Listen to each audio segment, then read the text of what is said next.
We want to listen to an extraordinary best-selling author who was born and raised in the heart of Brooklyn, New York. He happens to be a equities trader, but also he is an extraordinary best-selling author. He's put together a book entitled Teenie. His name is Christopher Grant. How you doing, Christopher? Hi, good morning. Thank you for having me. Appreciate you being on today's program. Now, how does a person who is trading one moment become an extraordinary novelist? Tell me how you can go from those two extraordinary worlds. Well, what I do in the morning is I use my commute, which is about 45 minutes from the New York City subway. I have a little laptop computer, and I just sit down and I just get busy. A lot of information flow in terms of dialogue and just people just walking around and just being their normal busy selves really help to get me in a rhythm while I'm writing in the morning. Now, what you do is very unique in the sense that I think you were talking about in your book concerning the fact that you heard that a publisher was looking for men to be able to write stories with a female voice for young readers. Tell me about this journey that led you to become an extraordinary author. That's right. I read an article many years ago about publishers looking for men writing as women and also vice versa, women writing as men. And I grew up in a household that was dominated by strong female personalities. And I felt like I was uniquely equipped to write that kind of story. And as I mentioned earlier, being on the subway, I come in contact with teenagers all the time, and just listening to them communicate with each other and provided me with an opportunity to really hone my dialogue and have authentic, realistic dialogue. Tell me about this young high school freshman who was thinking about going to Spain, but, like most teenagers, sometimes get sidetracked by potential of love and romance. Well, Martine is a 14-year-old girl. She's West Indian, Caribbean. Her parents are from Barbados and Grenada. And she's trying to find a balance between being a first-generation American and the new American way of doing things. Her parents have instilled their old, rigid customs, and she's trying to find her way. She has a friend, Sharice, that's more on the edge, that's more in the know, that kind of guides her. And as the story goes on, Teenie gets sidetracked. She meets a boy that started to get attracted to her. So her mind is less on books and more on her love interest and trying to just find her way and just become cool, if you want to just say it like that. So it seems like there are several themes running through this book here. First of all, let's talk about the importance of young people being able to study abroad or do some type of exchange. Why did you use that as one of your subject matters? Well, I think a lot of times we get kind of boxed into what's important and what helps us grow as people. And I think having Teenie study abroad and being so excited about it, a lot of folks don't even have traveling on their radar. And it's not necessarily because they don't want to. It's a lot of times it's financial constraints.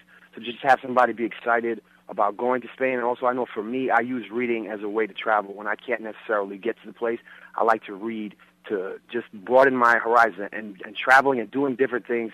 That's what life is all about. It's not about, sitting playing video games all day. I mean, there's nothing wrong with that. I know people that play video games a lot. But it's just about doing different things to just be the best person you can and just live your life to the fullest. Well, just out of curiosity, in your research, did you go to Barbados to do your research? Well, my family's from Barbados, so I spent quite a bit of time there. I've actually lived in Grenada for about 6 months. What a wonderful place.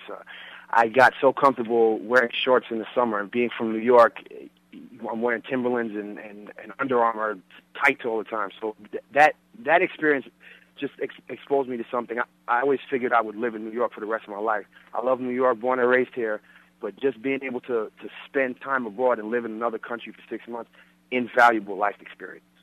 Now, also, this book deals with relationships as perhaps maybe a person may have had a crush on, but after they get to know them, they may not be what they thought they may be. Tell me about that part of the story.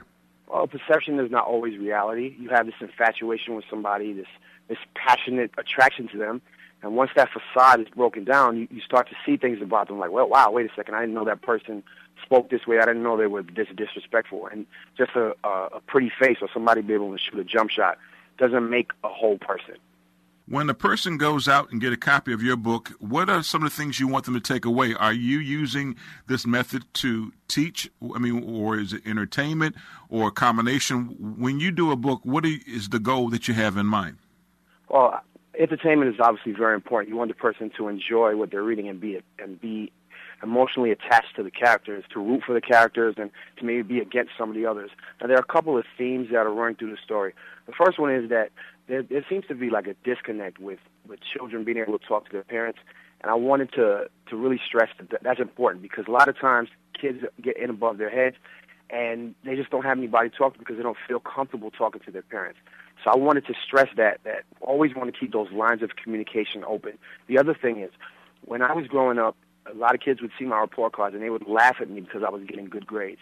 And I think it's really important that kids understand that it's cool to be smart and to be different. And you don't have to follow the masses. To me, to be cool is to be an individual, to be yourself. And I think with the way things are, with a lot of music videos and just the way television is, it's like a follow the mass approach. Like, oh, in order for me to be cool, I have to fit in. And I subscribe to the completely opposite. To be cool is to be an individual. Tell us how to get a copy of this extraordinary book. Let us know about any website, Facebook, etc., to be a part of your extraordinary world. Okay, the book is available wherever books are sold. You can order it on Amazon, get it at Barnes & Nobles. There are quite a few independent bookstores that have it as well. I'm going to be actually trying to set a reading up in the Raleigh-Durham area. It's going to be, what I'll do is have information posted on my website, which is Christopher-Grant.com. And you can also follow me on Twitter at NYROOTS, the number 6. And I'm always on there checking. I answer all my mails and willing to shoot the breeze to anybody that reaches out to me.